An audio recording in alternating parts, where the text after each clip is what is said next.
మళ్ళా ఈ సృష్టి అనేటువంటి జరగాల్సి వచ్చినప్పుడు ఏం జరుగుతుంది? ఆ సమిష్టి సంకల్పాలు అనేటువంటివి ఏవైతే ఉన్నాయో, ఆ సమిష్టి వాసనలు ఏవైతే ఉన్నాయో అవి ఊరుకోవండి. మనందరం ఏంటంటే అవ్యక్తంలోకి వెళ్ళిపోతాం.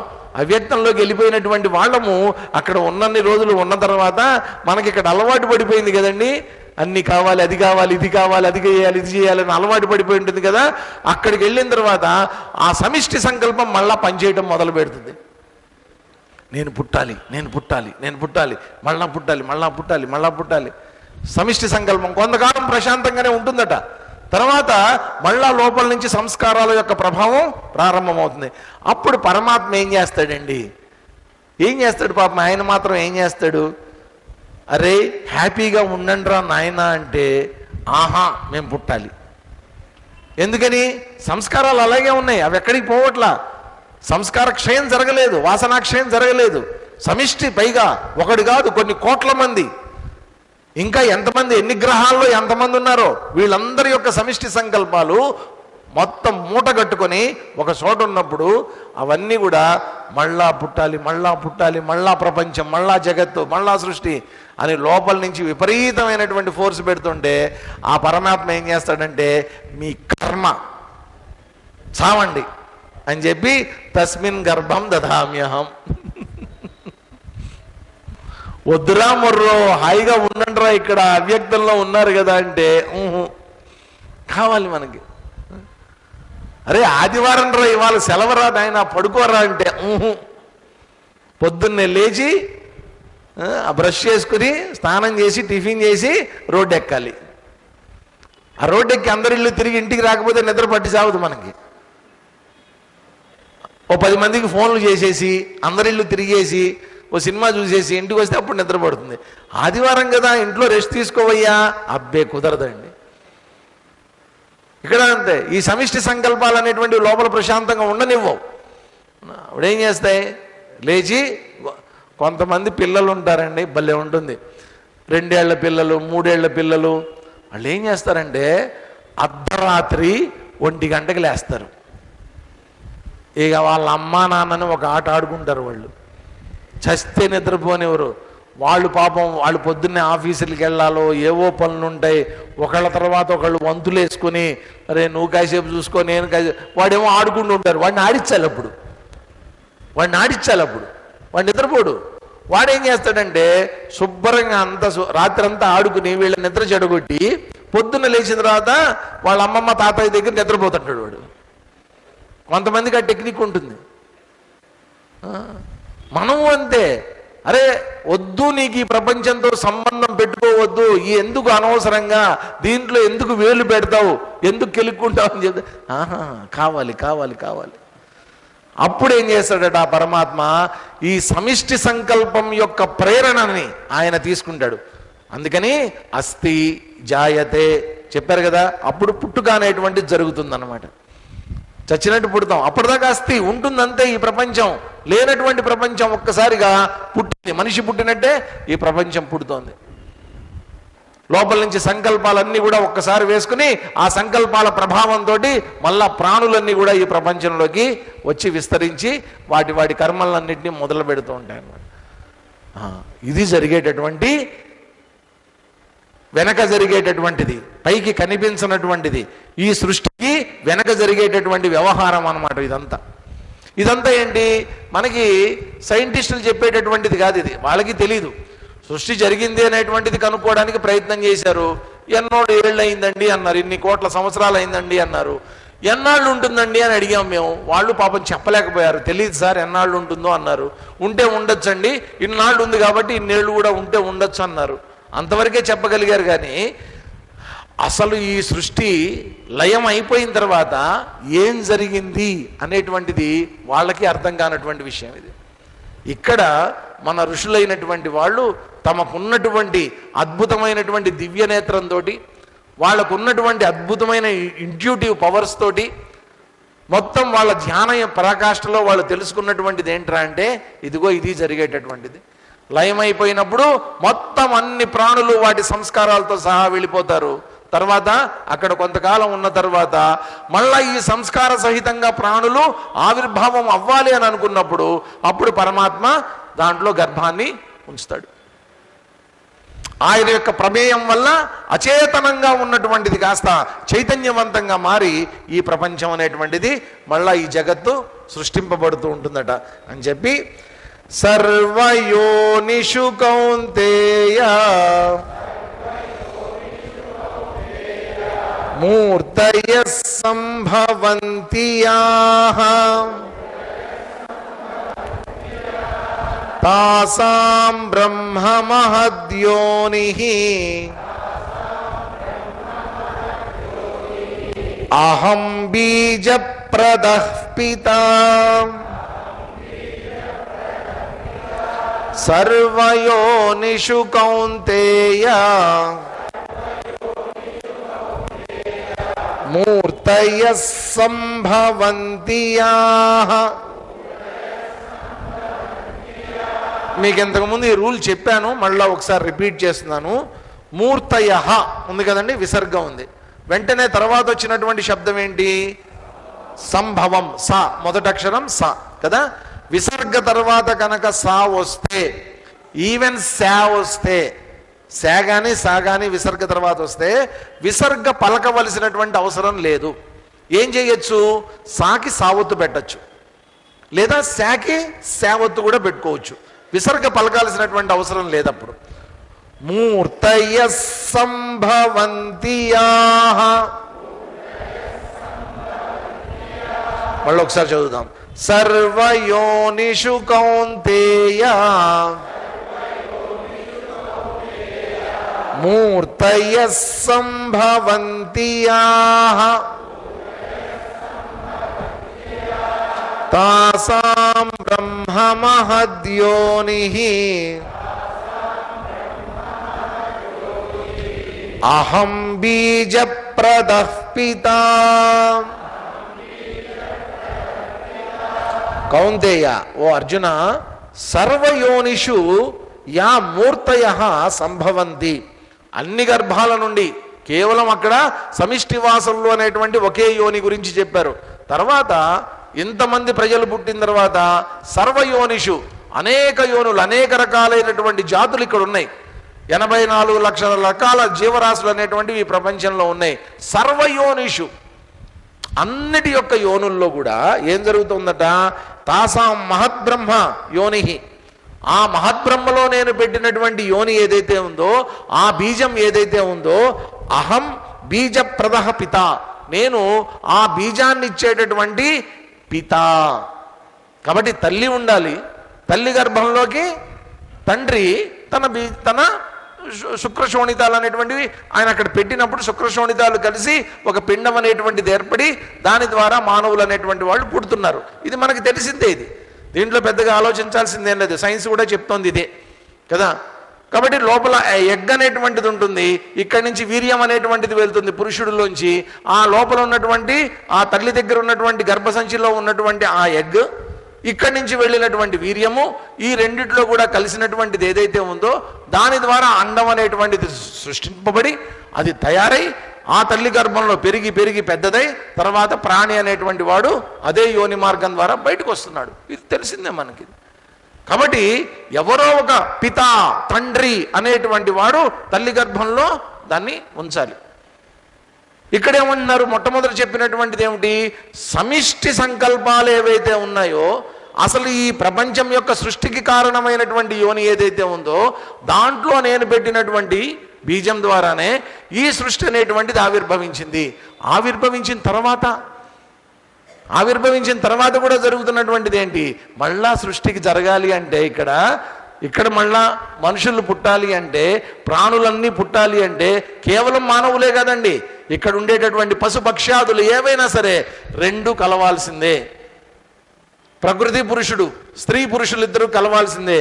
కలిసినప్పుడు మాత్రమే ఇది సంభవం, ఈ జననం అనేటువంటిది సంభవం. కాబట్టి అందరి ద్వారా అన్ని ప్రాణుల్లో కూడా ఆ బీజాన్ని ఉంచుతున్నటువంటిది ఎవరయ్యా నేనంటే తండ్రిగా నేనే ఉంచుతున్నాను. కాబట్టి ఇక్కడ తండ్రి అంటే పరమాత్మ, ఆయన ఒక బీజ రూపంలో. కాబట్టి ఒకటే గుర్తుపెట్టుకోండి, అందుకనే మనకి అన్ని రకాల సంస్కారాలు మనకు పెట్టారు. ఒక స్త్రీ గర్భం దాల్చటం అనేటువంటిది ఒక సంస్కారం. అదేదో 2 కుక్కలు కలిస్తే ఇంకో కుక్క పుట్టినట్టు కాదండి. గర్భం ధరించడం అనేటువంటిది ఒక సంస్కారం. అందుకనే ఆ తల్లికి మళ్ళీ ఇన్ని నెలల తర్వాత సీమంతం చేయండి అని అన్నారు.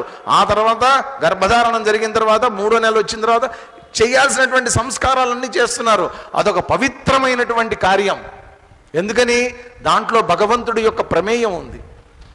కేవలం ఏదో కోరికలు తీర్చేసుకోవటం కాదండి, పిల్లల్ని కనేయటం కాదు. అదేదో మా చిన్నప్పుడు ఒక సినిమా ఉండేదండి, ఆ సినిమా పాట నాకు చాలా బాగా గుర్తు. ఆ చిన్నప్పుడు సరదాగా పాడుకునే వాళ్ళం, కానీ పెద్ద అయిన తర్వాత ఆ మాట విన్నప్పుడల్లా నాకు చాలా కోపం వస్తూ ఉంటుందన్నమాట. అదేంటంటే, ఎందుకు చాపాటు ఎటు లేదు పాటైనా పాడు బ్రదర్ అని చెప్పి ఒక పాట ఉండేది. అదే దాంట్లో ఎంత ఘోరంగా అంటాడంటే, ఆవేశం ఆపుకోలేని అమ్మా నాన్నదే తప్ప అని అడుగుతాడు. అంటే ఆవేశం అన్న ఏదో కామంతో ఇద్దరు అమ్మా నాన్న కలిసినందువల్ల నేను పుట్టేశాను కాబట్టి తప్పు నాది కాదు అని చెప్పుకోవటం అనమాట. ఆ తప్పంతా వాళ్ళదే అని చెప్పటం ఇది చాలా తప్పండి.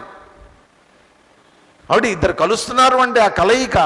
అందుకనే పెళ్లి అనేటువంటి సంస్కారం, వివాహ సంస్కారం జరిగిన తర్వాత మళ్ళా జన్మ అనేటువంటిది సంస్కారప్రాయ. ఈ రోజుల్లో ఏముందండి దానికి? ఏమన్నా అసలు విలువ ఉందా అండి? మనం ఇచ్చేటటువంటి విలువ ఉందా? అరే ఇది భగవత్ సంబంధమైనటువంటి హనీమూన్, ఎక్కడికి వెళ్దాం? ఎంతసేపు ఇవే ఆలోచనలు. సింగపూర్ వెళ్దామా, అక్కడికి వెళ్దామా, ఇక్కడికి వెళ్దామా, స్విట్జర్లాండ్ వెళ్దామా, ఎంజాయ్ చేద్దాం అనేటువంటిదే తప్ప ఇది ఒక భగవత్ సంకల్పం, భగవత్ కార్యం అనేటువంటి ఆలోచన ఎవరికీ లేదు. ఎందుకని? పరమాత్మ స్వయంగా చెప్తున్నాడు, నేను గర్భంలోకి ప్రవేశిస్తాను, ప్రాణంగా నేను ప్రవేశిస్తాను. అక్కడ ఆయన రాబట్టి ఒక ప్రాణి అనేటువంటిది అక్కడ లోపల తయారయ్యి ఆయన పురుడు పోసుకుని, తల్లి పురుడు పోసుకుని ఒక అద్భుతమైనటువంటి పరమాత్మతో కూడుకున్నటువంటి, ప్రాణంతో కూడుకున్నటువంటి, ప్రాణము చైతన్యము రెండూ కూడుకున్నటువంటి ఒక కొత్త శరీరాన్ని ప్రపంచంలోకి తీసుకొని వస్తుంది. అది అతని యొక్క సంస్కారాలకు అనుగుణంగా వస్తుంది. అదంతా కూడా ఇంత దివ్యమైనటువంటి కార్యం ఇది. కాబట్టి పిత అనేటువంటి వాడు ఎవరిక్కడ? నేనే పిత, నేనే ఉండి అన్ని గర్భాల్లో కూడా నేను ప్రాణంగా ఉండి అన్నిట్లో కూడా ప్రవేశిస్తున్నాను నాయన నేను ఇక్కడ అని అసలైనటువంటి రహస్యాన్ని, ప్రాణుల యొక్క పుట్టుక యొక్క రహస్యాన్ని చెప్పిన తర్వాత ఇప్పుడు ఒక శ్లోకం, సత్వం రజస్తమయితి గుణా ప్రకృతి సంభవా నిబద్ధంతి మహాబాహో దేహే దేహినమవ్యయం సత్వం రజస్తమయితి గుణా ప్రకృతి సంభవా.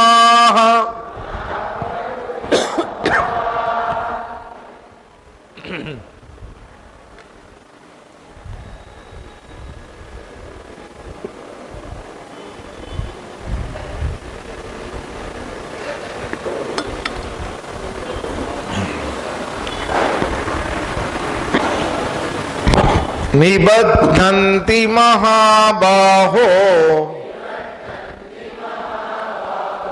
దేహే దేహినమవ్యయం. మహాబాహో, ఓ అర్జున, సత్వం రజః తమః ఇది గుణాః ప్రకృతి సంభవాః. కాబట్టి ప్రకృతిలో నేను బీజాన్ని ఉంచుతాను అని చెప్తున్నాడు. మరి ప్రకృతి యొక్క లక్షణం ఏంటి? ఆ ప్రకృతి లక్షణాన్ని చెప్తున్నాడు. చూడండి ఇక్కడ ఏమంటున్నాడంటే, సత్వం రజః తమః ఇతి. 3 గుణాలు మనకు తెలిసిందే, వాటి పేర్లు కూడా మనకు తెలిసిందే. ఈ అధ్యాయం పేరు కూడా గుణత్రయ విభాగ యోగము. కాబట్టి ఆ 3 గుణాల గురించి చెప్తూ ఇక్కడ గుణాః ప్రకృతి సంభవాః. ఈ 3 గుణాలు ఎక్కడి నుంచి వచ్చాయట? ప్రకృతి సంభవాః, ప్రకృతి నుంచి వచ్చాయట ఇవన్నీ కూడా. అవ్యయం దేహినం దేహే నిబధ్నంతి. ఏం చేస్తాయట అవి? అవ్యయం, నాశనం లేనటువంటి దేహినం. దేహినం అంటే ఎవరు? దేహి. దేహి అంటే ఎవరు? దేహంలో ఉండేటటువంటి వాడు దేహి. అంటే ఆ జీవుణ్ణి ఏం చేస్తాయట? దేహే నిబధ్నంతి, ఆ దేహంలో బంధించేస్తాయి. నిబధ్నంతి, బంధించేస్తాయట. కాబట్టి మనందరిలో చైతన్య ప్రకాశము జీవరూపంలో జీవ చైతన్యంలాగా ప్రకాశిస్తోంది. ఆ ప్రకాశం ఉన్నంతకాలం మనం ఎవరం? జీవుళ్ళం. జీవుడండి, జీవుడు. మామూలుగా పల్లెటూర్లలో జీవాలంటే వేరే వేరే అండి. అక్కడ జీవాలంటే ఏంటి? గొర్రెలు అవన్నీ ఉండే వాటిని జీవాలు అంటారు కదా. మూగ జీవాలు అంటారు, మూగ జీవులు అంటారు, అంటే నోరు లేనటువంటి ప్రాణులు అంటారు. కానీ వేదాంతంలో ఆ జీవాలు గొర్రెలు అంటే కుదరదండి. ఇక్కడ జీవుళ్ళు అంటే ఎవరంటే జీవించి ఉన్నటువంటి వాళ్ళు ఇక్కడ జీవాలు. కాబట్టి జీవుడు అనేటువంటి అర్థం ఏంటంటే ఈ శరీరము, మనస్సు, బుద్ధి ఉండాలి. ఇవన్నీ కూడా దేని ద్వారా తయారవుతున్నాయి? సత్వరజస్తమో గుణాలతో తయారైనటువంటిదై ఉండాలి. లోపల సంస్కారాలు ఉండాలి, లోపల ప్రాణం అనేటువంటిది ఉండాలి. ఆ చైతన్యం లోపల వీటన్నిటినీ కూడా చైతన్యపరుస్తూ ఉంటే నేను జీవుణ్ణి, నేను బతికున్నటువంటి ప్రాణిని అని నాకు నిరంతరం తెలుస్తూ ఉండాలి.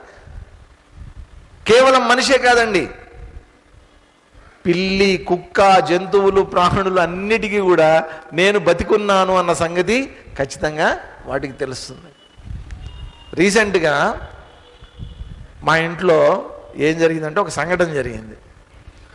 ఎక్కడి నుంచో గోడ దూకి ఒక కుక్క లోపలికి వచ్చేసింది. వచ్చి ఏం చేసిందంటే ఊరుకోకుండా రాత్రి అర్ధరాత్రి పూట ఎలా వచ్చిందో నాకు తెలియదండి, మొత్తానికి గోడ దూకి వచ్చేసింది. వచ్చేసి 7 పిల్లల్ని పెట్టింది. అది 7 పిల్లలు. తర్వాత ఏం జరిగిందో తెలుసా అండి? మరి ఏం జరిగిందో తెలీదు, వాటికి ఏమొచ్చిందో తెలీదు, ఏం జబ్బో పాడో నాకేంటో తెలీదు. నేను చేయాల్సిందంతా చేసే వాటికి. అయినా కానీ ఒక్కొక్కటి ఒక్కొక్కటి ఒక్కొక్కటి ఒక్కొక్కటి అన్నీ చచ్చిపోయాయి. ఒక్కటే ఒక్కటి మిగిలింది. ఇప్పుడు 7లో 6 చనిపోయాయి, ఒకటే ఒక్కటి మిగిలింది. అది కూడా ఉంటుందో లేదో నాకు తెలియదు, కొంచెం పెద్దదైపోయింది. ఇప్పుడు అది తిరుగుతోంది, అటు ఇటు తిరుగుతోంది, అది ఇస్తే తింటోంది, బాగానే ఉంది. ఏంటిది? 7 కలిసే పుట్టాయి కదా, 6 చచ్చిపోవడం ఏంటి? అదొక్కటే బతికి ఉండడం ఏంటి? ఏం జరుగుంటుంది ఇదంతా? ఆ కుక్క కూడా అంతే, అవి పిల్లల్ని అలాగే కంది. మనం ఎలా కంటున్నాం పాపం, అది అలాగే కంది. కాబట్టి దానికి ఎక్కువ కనే కెపాసిటీ భగవంతుడు పెట్టాడు కాబట్టి అంతమందిని కనేసింది అది. ఆ గర్భంలో ప్రవేశించినటువంటిది ఎవరు? ఇప్పుడు ఎవరైతే నేను చెప్తున్నారో పరమాత్మ అనేటువంటి వాడు ఎవరైతే చెప్తున్నాడో, ఏ జీవుడిగా లోపల సత్వరజస్తమో గుణాలతో కూడుకున్నటువంటి దాంట్లో ఆయన పరమాత్మగా వ్యక్తమవుతున్నాడో, అదే పరమాత్మ వాటి ద్వారా కూడా వ్యక్తమవుతున్నాడు. అదే కుక్కలు అవి అలాగే కన్నాయి, అవే కుక్క పిల్లలు అలాగే చచ్చిపోయాయి, అదే కుక్క పిల్ల అలాగే బతికింది. ఏంటిదంతా? పైన చూసానుకోండి, ఏం కనిపిస్తుంది మనకి? పైన చూస్తే ఏం కనిపిస్తుంది? అది కుక్క పిల్లల్ని కంది, పిల్లలు చచ్చిపోయారా, ఒకటి బతికింది, అంతవరకు ఆలోచిస్తాం మనం. బట్ ఇన్ డెప్త్ ఆలోచించినప్పుడు ఏంటిదంతా? కన్నది ఒకటే తల్లి, 7 కంటం ఏంటి, దాంట్లో 6 చచ్చిపోవటం ఏంటి, ఒకటే బతికి ఉండడం ఏంటి? వాటి వాటి ప్రారంధాలు అవన్నీ. వాటి లోపల ఉన్నటువంటి చైతన్యం ఎంతవరకు వ్యక్తం అవ్వాలి? నెల వ్యక్తం అవ్వాలి, 15 రోజులు వ్యక్తం అవ్వాలి. వ్యక్తమైంది తర్వాత వాటి ప్రారంధాలు తీరిపోయి అవన్నీ వెళ్ళిపోయాయి. ఈ ఒకటి బతుకుంది, ఇది ఎన్నాళ్ళు బతుకుంటుందో దాని ప్రారంధం ఎవడు చెప్పగలడు? ఎన్నాళ్ళు బతుకుంటుందో తెలియదు. దాని ప్రారంధం తీరిపోయిన తర్వాత అది చచ్చిపోతుంది. మన ప్రారంధాలు తీరిపోయిన తర్వాత మనం చచ్చిపోతాం. అప్పటిదాకా మన ద్వారా వ్యక్తమయ్యేటటువంటిది ఏంటి? ప్రకృతి. 3 గుణాలతో కూడుకున్నటువంటి ప్రకృతి మాత్రమే ఇక్కడ వ్యక్తమవుతూ ఉంటుంది. ఆ ప్రకృతికి ఆధారమైనటువంటి జీవుడిగా వ్యక్తమవుతున్నటువంటి పరమాత్మ మన లోపల ఉండి దాన్ని తోస్తూ ఉంటాడు ముందుకి. కాబట్టి 3 గుణాలు అందరిలో ఉంటాయండి. ఈ 3 గుణాలు లేనటువంటి వాడు ఎవడున్నాడు? తర్వాత వచ్చేటటువంటి డిస్కషన్ అంతా కూడా కేవలం ఈ 3 గుణాల గురించే చెప్పుకుంటూ పోతుంటాడు శ్రీకృష్ణ పరమాత్మ. ఇందాక అనుకున్నామే, రకరకాలైనటువంటి కాంబినేషన్స్ అన్నీ కలిస్తూ ఉంటే కొత్త కొత్తవన్నీ తయారవుతూ ఉంటాయి అన్నమాట. అట్లాగే ఈ 3 రకాలైనటువంటి గుణాలు కలుస్తూ ఉంటే కొత్త కొత్తవన్నీ తయారవుతూ ఉంటాయి ఈ ప్రపంచంలో. కాబట్టి ఆ మూడు గుణాల గురించి చెప్తూ రేపు చదువుతాం. మిగతా అన్ని కాంబినేషన్స్ రేపు చెప్తాడు ఒక్కొక్కటి. ఏవి రజోగుణం, ఏది సత్వగుణం, ఏది తమోగుణం, తమోగుణం ఎలా వ్యక్తమవుతుంది, సత్వగుణం ఎలా వ్యక్తమవుతుంది, రజోగుణం ఎలా వ్యక్తమవుతుంది, ఇవన్నీ ఒక్కొక్కటి చెప్పుకుంటూ వస్తాడు. రేపు చూద్దాం. ఇవాళ కాసేపు ధ్యానం చేసుకుందాం.